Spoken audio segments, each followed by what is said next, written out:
রাজধানী পুরান ঢাকার বুড়িগঙ্গার তীরবর্তী ইসলামপুরের কুমারটলি এলাকায় মাথা উঁচু করে সগৌরবে দাঁড়িয়ে আছে নবাবদের তৈরি ১৫০ বছরের বেশি পুরনো আহসান মঞ্জিল। শেখ এনায়েতুল্লাহর তৈরি প্রমোদ ভবনটি একসময় নবাবদের আবাসিক ভবন ও জমিদারদের সদর কাছারি হিসেবে চালু থাকলেও বর্তমান এটি জাদুঘর হিসেবে ব্যবহৃত হচ্ছে। ১৮৫৯ সালে নবাব আব্দুল গনি এটি নির্মাণ কাজ শুরু করেন এবং ১৮৭২ সালে নির্মাণ কাজ শেষ হয়।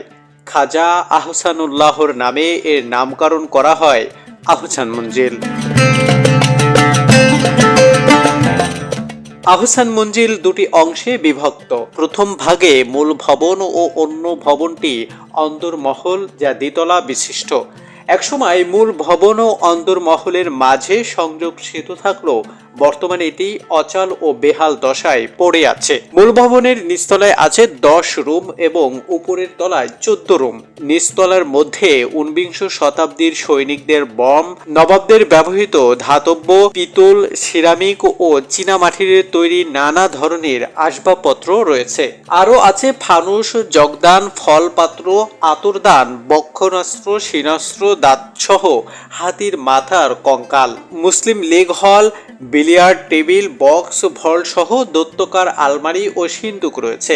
দ্বিতীয় তলায় ওঠার জন্য লাল গালিচায় আবৃত কাঠের প্রধান সিঁড়িটি বর্তমান বন্ধ আছে। ১০ নম্বর রুম দিয়ে দোতলার ওঠার জন্য পাকা সিঁড়ি আছে।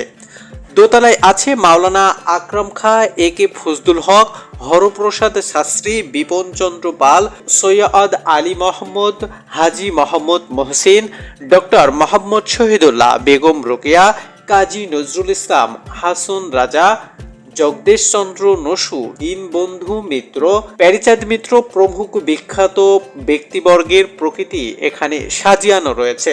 এছাড়া আছে নবাবদের ব্যবহৃত হাতির দাঁতের হাতপাখা, পাশার খুঁটি, সাদা সিমেন্টের তৈরি ভাস্কর্য, লাইব্রেরি কক্ষ, টাইপ মেশিন, পানি শোধন যন্ত্র, বৈদ্যুতিক হিটার, বৈদ্যুতিক মিটার, ঝাড়ুবাতি, প্রসাদ, ড্রয়িং রুম, দর্শনার্থীদের বিশ্রামগার ও গুপ্ত স্থানে যাওয়ার জন্য দুটি সিঁড়ি। আহসান মঞ্জিলকে ঢাকা শহরের প্রথম ইট পাথরের তৈরি স্থাপত্য নিদর্শন মনে করা হয়। তৎকালীন নবাবদের হাতে এই ভবনেই সর্বপ্রথম বৈদ্যুতিক বাতি জ্বলে ওঠে। একসময় ঢাকা শহরের সবচেয়ে উঁচু গম্বুজ ছিল এই আহসান মঞ্জিলের প্রাসাদের ছাদের উপরে সুন্দর গম্বুজটি।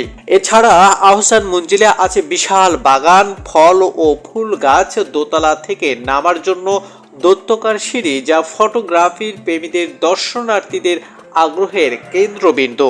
প্রবেশ পথে রয়েছে দর্শনার্থীদের ব্যাগ রাখার জন্য সুব্যবস্থা।